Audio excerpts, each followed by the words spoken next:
এবার চোখ রাখছে পশ্চিমবঙ্গের দিকে, কারণ পশ্চিমবঙ্গের খবর মানেই পিস্তল উদ্ধার, পশ্চিমবঙ্গের খবর মানেই গোলা বারুদ উদ্ধার। কারণ আমরা বিগত 4 দিন যাবৎ ধারাবাহিকভাবে দেখিয়ে আসছি আপনাদের যে কিভাবে নির্বাচনের ঠিক প্রাক মুহূর্তেই গোলা বারুদ পিস্তল উদ্ধার হচ্ছে। আবারও আগ্নেয়াস্ত্র, গোলা বারুদ সহ কাঁচা কার্তুজ, এছাড়া পুলিশের জালে গ্রেফতার হয়েছে এক দুষ্কৃতী। উদ্ধার আগ্নেয়াস্ত্র, 2 রাউন্ড কার্তুজ সহ গোলা বারুদ, পুলিশের জালে গ্রেফতার হয়েছে এক দুষ্কৃতী। সূত্রের খবর রয়েছে যে নদিয়ার হাঁসখালি থানার পুলিশ গোপন সূত্রে খবর পেয়ে এই অভিযান চালায়। এরপর নদিয়ার হাঁসখালি থানা এলাকায় হাসপাতাল মোড়ে তল্লাশি চালিয়ে একজন ব্যক্তির কাছ থেকে একটি আগ্নেয়াস্ত্র এবং 2 রাউন্ড তাজা গুলি সহ গোলা বারুদ উদ্ধার করে পুলিশ। বিস্তারিত সেই বিষয়ে জানবো। টেলিফোন লাইনে যুক্ত হয়ে গেছে পশ্চিমবঙ্গ থেকে প্রতিনিধি অঞ্জন শুকুল। অঞ্জন বাবু, কি আপডেট রয়েছে?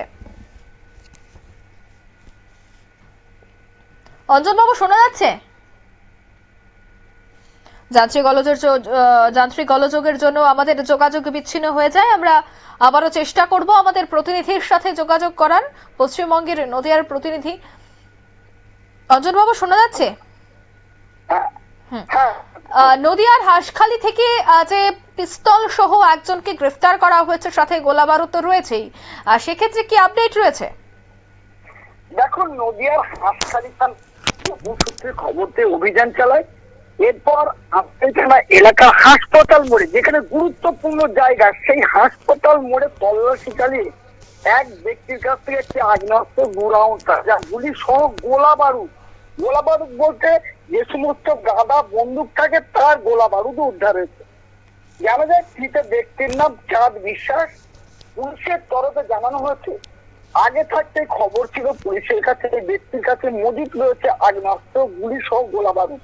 সঠিক সময়ে অভিযান চালিয়ে পুলিশের মেরে সাফল্য।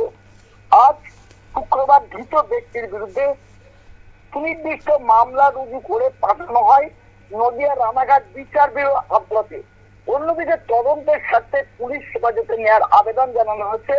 যেমন ওই ব্যক্তি এর আগেও একাধিক অপরাধমূলক কাজের সঙ্গে যুক্ত ছিল, যার কারণে পুলিশের বাড়তি নজরদারি ছিল এই দুষ্কৃতির উপরে। করতে হাঁসখালি থানার পুলিশ যেমন সীমান্তবর্তী এলাকায় বারংবার এরকম গোলা বারুদ আগ্নেয়াস্ত্র ধরা পড়ায় কিন্তু স্থানীয় বাসিন্দারা চিন্তায় রয়েছে। আর যেখানে আজকে গ্রেফতার করা হয়েছে তার 50 মিটারের মধ্যে কিন্তু হাসপাতাল, সেই হাসপাতালের মধ্যে গুরুত্বপূর্ণ স্থানে এইরকম ভাবে ঘোরাফেরা করছিল আর পুলিশ তাদের গ্রেফতার করলো, এটা কিন্তু অন্য বিষয় হতে পারে, যার জন্য পুলিশের তরফ থেকে তাকে হেফাজতে নিয়ে জানার চেষ্টা করবে।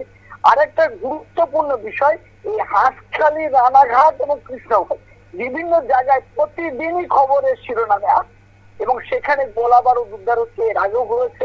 তাহলে কি হাসপাতাল চত্বর যখন ছিল, তাহলে কি কোনো এরকম হতে পারে? অনুমান করছে স্থানীয় বাসিন্দারা যে হাসপাতালের কোনো ব্যক্তি হয়তো আসতো, তার উপরে অতর্কিত আক্রমণ করার জন্য হয়তো জোগাড় করেছিল, এই সমস্ত জিনিসপত্র মজুদ ছিল তার কাছে। আর চায়ের দোকানে বসে আমরা যেটা জানতে পেরেছি সেটা কিন্তু অতি ভয়ানক। নাকি এই সন্ধে হলেই নাকি ওই এলাকাটা রেখে এর হাতেই চলে যায়, বিভিন্ন জায়গায় তোলা টাকা তোলে, পাশাপাশি কেউ কিছু বললে তাকে ধমক দেয়। তাহলে প্রশ্ন, পুলিশ জেনে শুনে তাহলে এতদিন গ্রেফতার করেনি কেন? এটা কিন্তু প্রশ্ন দেখা দিচ্ছে। আর সামনে 2026-এর নির্বাচন এবং কানাঘুষ এটাও শোনা যাচ্ছে শাসক দলের ছত্রছায়ায় থাকে বলে এই সমস্ত দুষ্কৃতীদের কিন্তু বারবারন্ত সামনে 26-এর নির্বাচন, তার আগে এইরকম ধরনের অস্ত্র কিছু জায়গায় উদ্ধার হলেও কিন্তু পশ্চিমবঙ্গ জুড়ে যে জাল বিস্তার করছে, এটা কিন্তু আবার প্রমাণ পাওয়া গেল। একদমই, ধন্যবাদ। আসলে আগেই কিন্তু এই পুরো ঘটনায় পুলিশ তদন্ত করা দরকার এবং গোয়েন্দা দপ্তর কোথায় রয়েছে সে বিষয়টাও অবশ্যই অভিযোগ উঠছে। যাই হোক, তবে পিস্তল সহ যাকে গ্রেফতার করা হয়েছে তাকে জিজ্ঞাসাবাদের পর আরো বেশ কয়েকজনকে গ্রেফতার করা হতে পারে, এখনো পর্যন্ত যে সূত্রের খবর রয়েছে। নিয়ে নিচ্ছি ছোট্ট একটি বিজ্ঞাপন বিরতি, সঙ্গে থাকুন।